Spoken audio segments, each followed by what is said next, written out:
Thank you, Mr President. Mr President, I move that the budget papers 2021-22 be taken into consideration.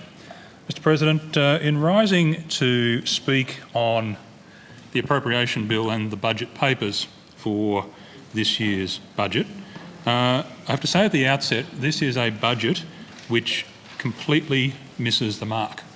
It is a budget which completely misjudges, completely misunderstands the economic environment that Victoria is currently in, and completely misunderstands the damage which has occurred to the Victorian economy over the last 12 months, and the types of measures which are required to repair that damage. In fact, this budget could not be further from the mark in terms of what needs to be done to repair the Victorian economy. It is a budget which is predicated on a rapid and substantial increase in taxes at a time when, in fact, the government should be encouraging new investment. And it's putting in place measures which does exactly the opposite of that. And if the government was in any doubt as to how their budget was received, they only needed to look at the headlines which came from the commentators, came from the media over the course of the week following the release of that budget, to see near universal condemnation of the measures which were included in this budget. And we spoke earlier in the week in dealing with the State Taxation Act Amendment Bill to understand the impact of some of those major taxation rises which are included in this budget and the negative effect they are going to have on employment and on investment in Victoria. So the Treasurer could not have got this more wrong. We've seen bad budgets before from this government. We've seen that a number of times over the last 6 years. But the way in which this budget was pitched this year has absolutely missed the mark and is actually setting Victoria up for an even worse economic performance over the next 12 months than that which it has suffered through the last 12 months. And I guess, Mr President, one of the best illustrations of that, one of the best illustrations that the budget is incorrectly pitched, was no sooner was this budget released than Victoria went into yet another lockdown. Another lockdown which has had and continues to have enormous economic consequences, and which has also had budgetary consequences, because the government has been forced to step in with further limited compensation, inadequate compensation, as we've heard in this House on numerous occasions. The level of compensation provided to those small businesses which have been affected by this latest lockdown has been nowhere near adequate, but nonetheless that has cost hundreds of millions of dollars to the budget. So while the government continues to do those types of lockdowns, the effect on the budget and the effect on the economy is going to be dramatic. And again, it just highlights that this budget is the wrong budget. What we've seen in the budget this year is a raft of new taxes, which are effectively the wrong taxes at the wrong time. Extraordinarily, Mr President, this budget is forecasting an increase in tax over 5 years, aggregate taxes, of 40%. 40% increase in taxes over 5 years, at the time when the Treasury is forecasting the Victorian economy is only going to grow at just on 18%. So we have economic growth of 18% over 5 years, assuming all the targets are met, and assuming we don't have these continual rolling lockdowns every 5 minutes when we have half a dozen cases of COVID, yet we're increasing taxes by 40% in the same period of time. And that simply doesn't add up. You can't have economic growth of 18% and impose tax increases of 40% and expect to have economic well-being improve in this state. It simply doesn't work like that. It's not a magic pudding. You can't get better outcomes for the Victorian community if you're taxing at that level versus economic growth. And this is a recurring problem with this government, because each and every year, Mr President, where we have got up to talk about a budget that's been brought down by the Andrews government, we've seen in the forward estimates that the government forecasts a big rise in spending in the budget year and then promises to cut back spending in the following years. In each and every budget papers come down, the government forecasts spending will rise 4, 5, 6% this year. but in the out years it'll only be 1 or 2%. And it never happens. Each and every time where they commit to spending rises of only 1 or 2% in the out years, in reality, when the next year's budget comes down, it's not 1 or 2%, it's 6, 7, 8%. And we've seen that year after year after year. So none of the constraint the Treasurer claims he will have in future years ever comes to fruition. And thus it'll be the same this year. We see in the 1920 financial year, budget spending grew by 8.5%.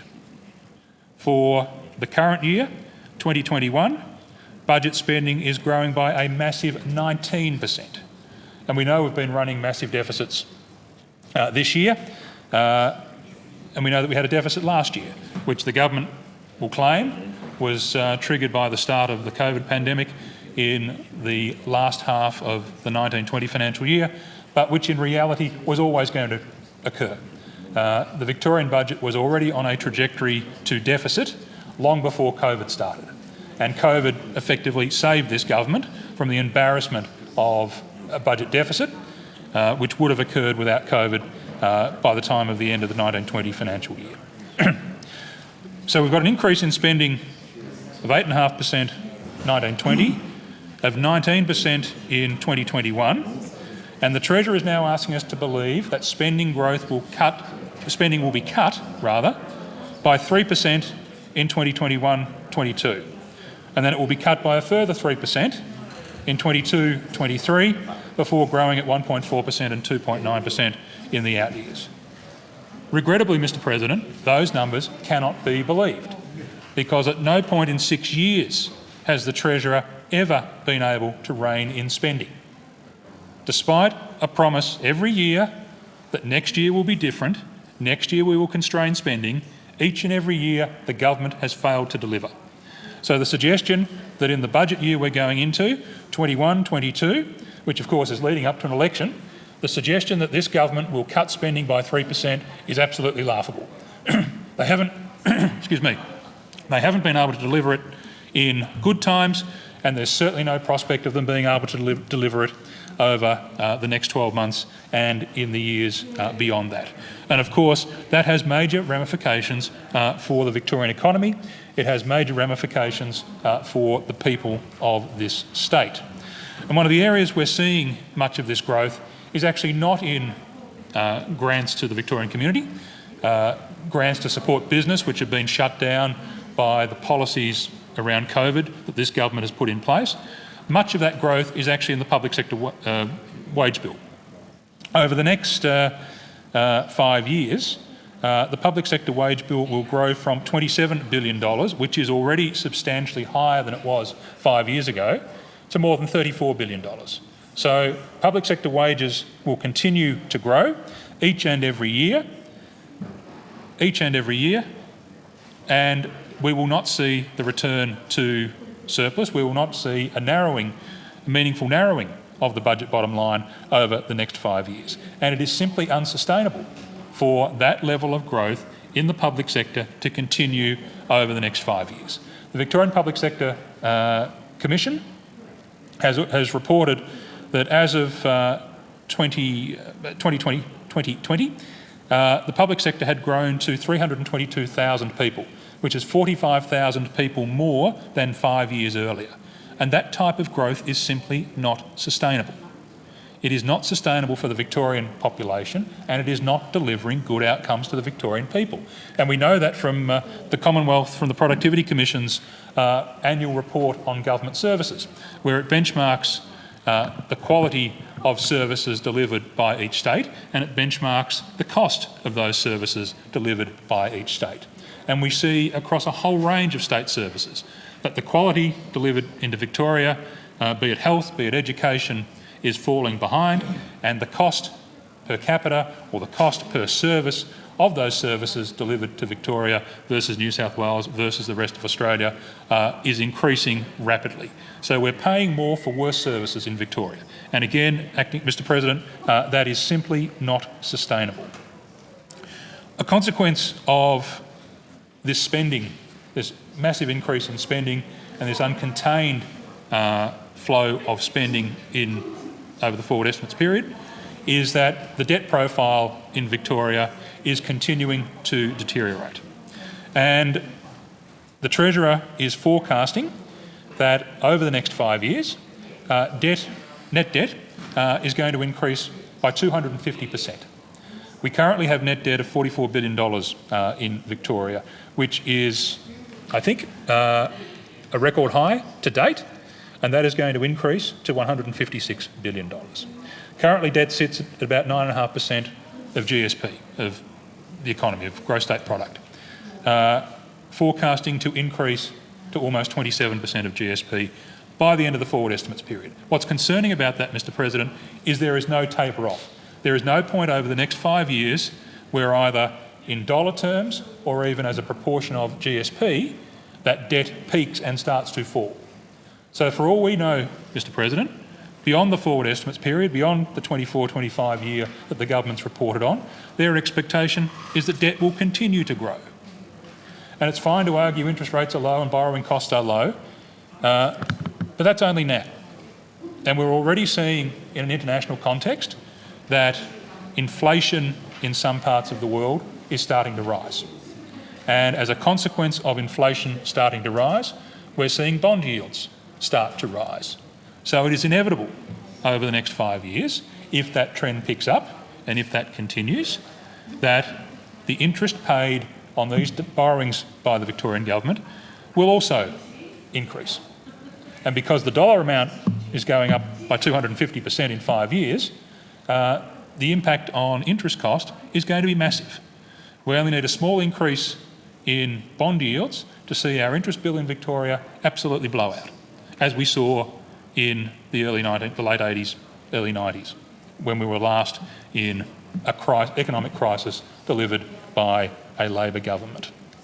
So rather than setting Victoria up with this budget for repair, this government is actually setting Victoria up for further heartache, further economic difficulties, and frankly a flight of capital from this state. And that is something which we all should be deeply concerned about.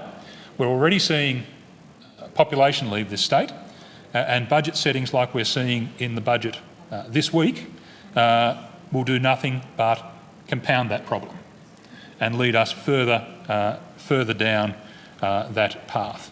And it's concerning, Mr President, that there is no vision, there is no strategy that will put us on the path to recovering the budget situation. I spoke on Tuesday about the increase in taxes that the government is bringing forward. As I said earlier, that's a 40% increase in tax over the next 5 years. And concerningly, much of that tax burden is in areas like payroll tax, introducing the new mental health levy, which is a loading on the payroll of larger businesses, which has a direct impact on job creation and has a direct impact on the attractiveness of Victoria as a place to invest. Taking average weekly earnings of $92,000 in Victoria at the last reported period, the impost of that mental health levy is worth around 4,000 jobs in the first year, rising to about 8,500 jobs in 24-25.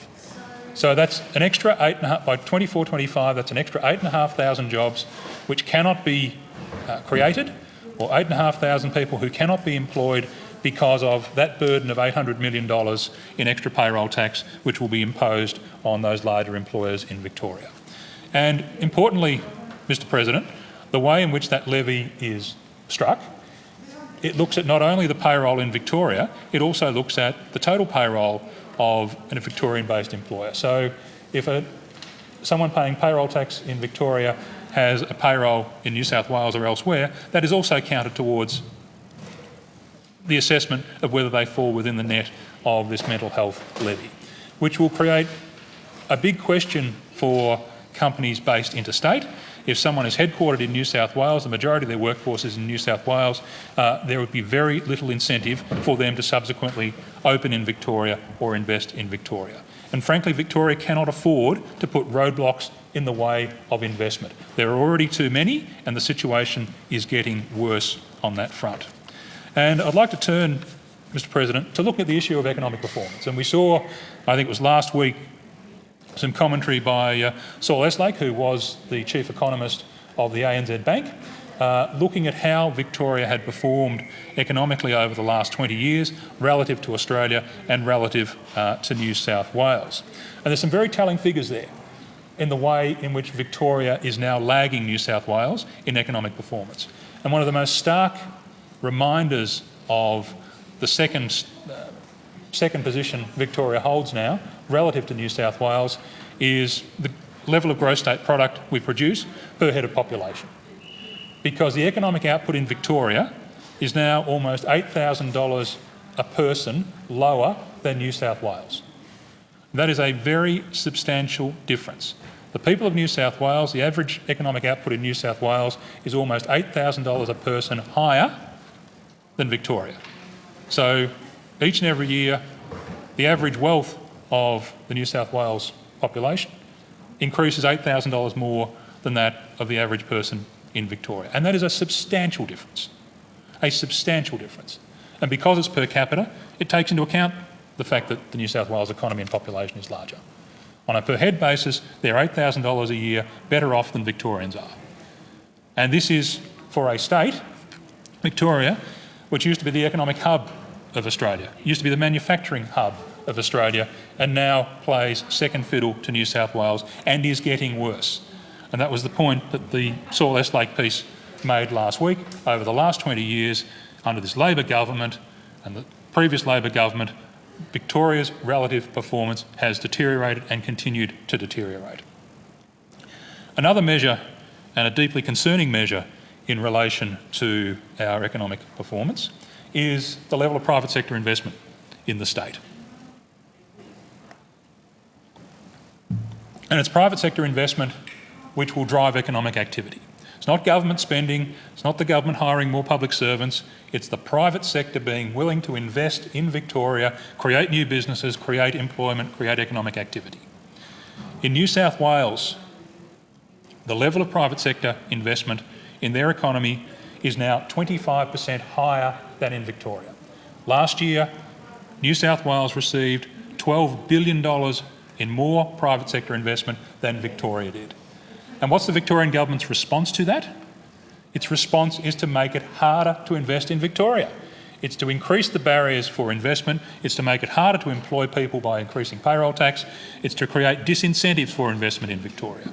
At a time when we need to be attracting more capital to Victoria, we're in fact sending a message that Victoria is shut to investment, that Victoria doesn't want investment from interstate or overseas. This Treasurer and this government is happy to allow New South Wales to have a substantial competitive advantage on the level of taxation, and happy to allow a flow of investment to New South Wales rather than to Victoria. And we are going to see the consequences of that.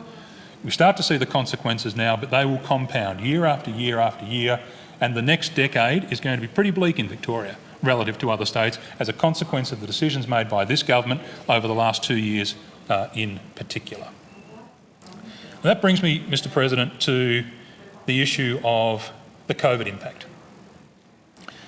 There's a couple of points I'd like to make here. One of which is this budget, the settings in the budget have frankly already been thrown into doubt, because a week after this budget came down, Victoria once again went into a lockdown. And the acting Premier announced would have a 7-day, he called it a circuit breaker lockdown, and here we are 2 weeks later, it's still going. It's not ending tonight. The rhetoric might be it's ending tonight. All that happens tonight is the cage gets bigger. Businesses are still shut down, people can't move around the state. We saw when this was announced 2 weeks ago, people fled the state.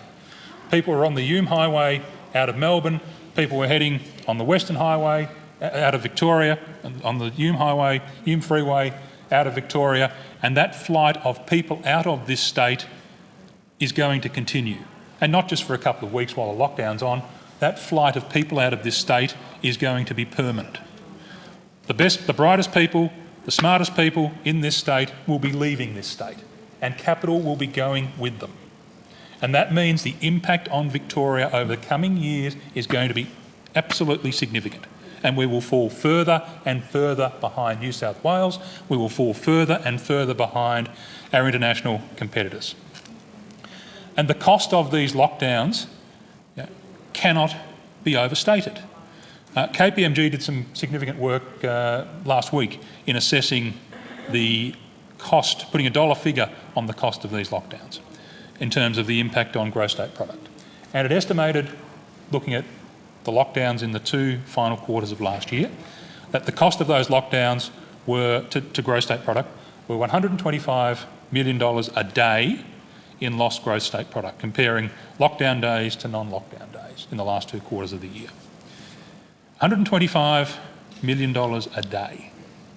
That means the lockdown of the last 2 weeks has already cost more than $1.5 billion. The lockdowns last year cost the Victorian economy more than $20 billion in lost economic output, lost wealth creation for the Victorian people.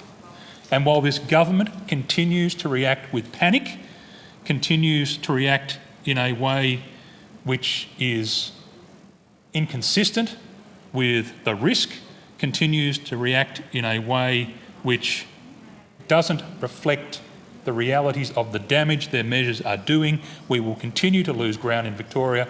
We will continue to fall behind.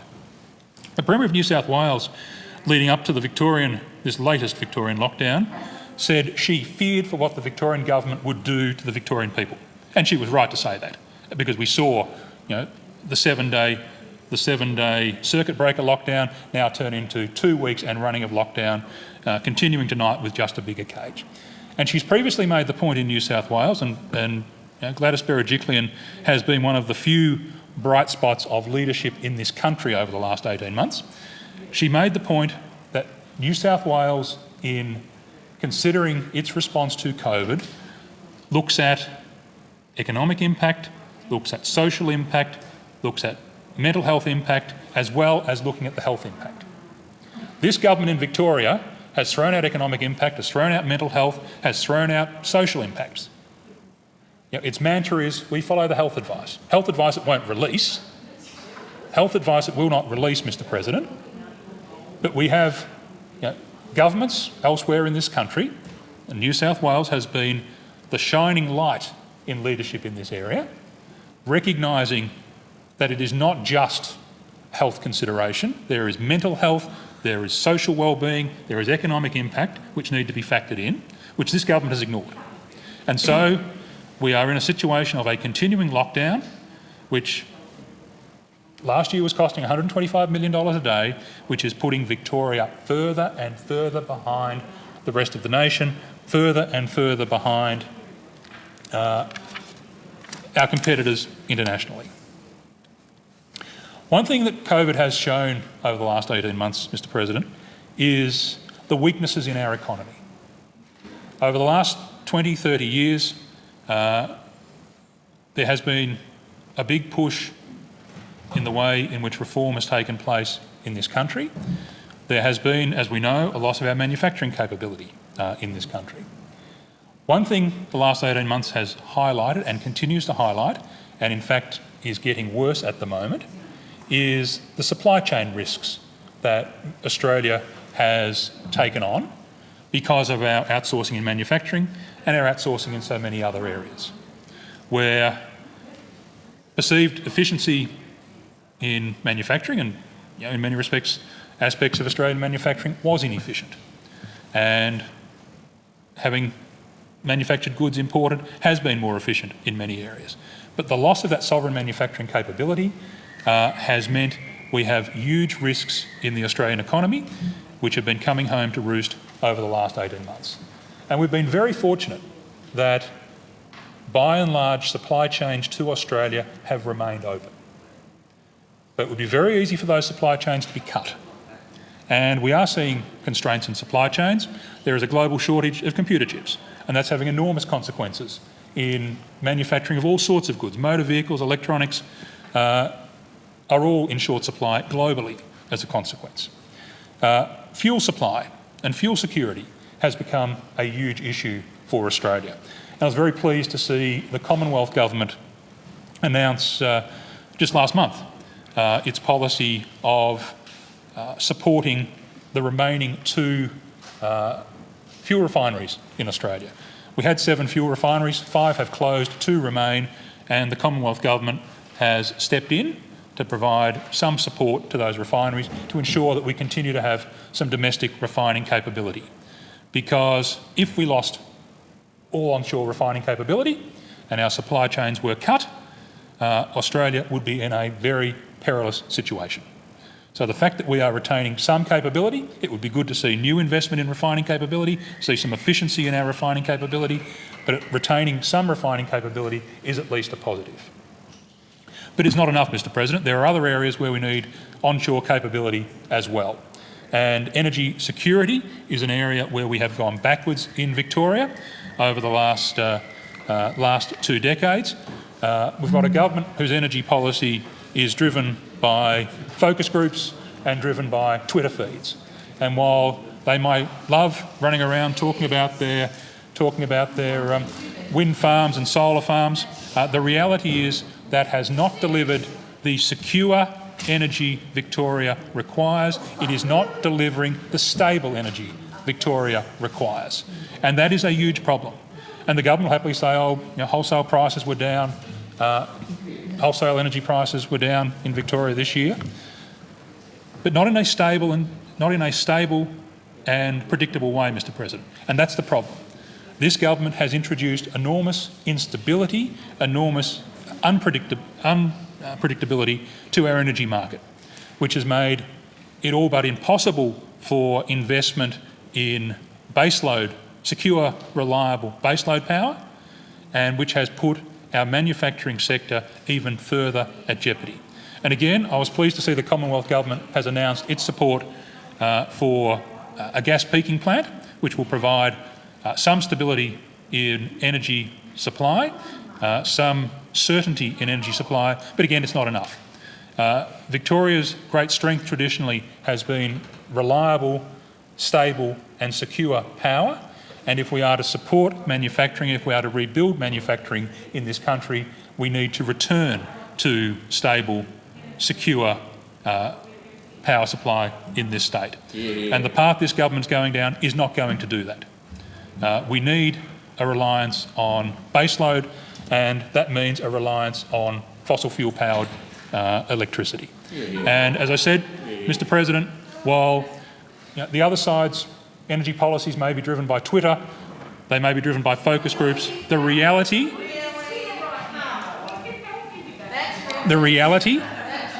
is that Victoria needs secure, reliable and stable power. And if you look around the rest of the world at the way in which they are developing energy, the sources of power they are developing for energy, it's very clear what's required in Australia to provide the energy security this country needs, because we cannot be reliable, we cannot rely on being an energy importer. The last 12 months have demonstrated we need security of supply in all forms of energy. We need security of supply and security of capability in our manufacturing sector as well. So what we have with this budget, Mr. Acting President, is a lack of vision, a lack of strategy and a lack of a plan. This budget is a budget about the next election. It's a budget about getting the government through the next 18 months. It is not a budget which sets down a vision for the Victorian economy. It is not a budget which sets down a pathway to restore the Victorian economy. In fact, the measures this budget put in place do the opposite. The tax rises, the extraordinary tax rises at double the rate of economic growth, absolutely undermine investment in this state. This does not set out a pathway forward. It does not set out a vision, and it does not put in place the targets, put in place the levers and the incentives to promote investment in this state. This is a budget that's about the next election. It is not a budget about the future of Victoria, and Victorians will be all the poorer for this government and this budget over the coming years.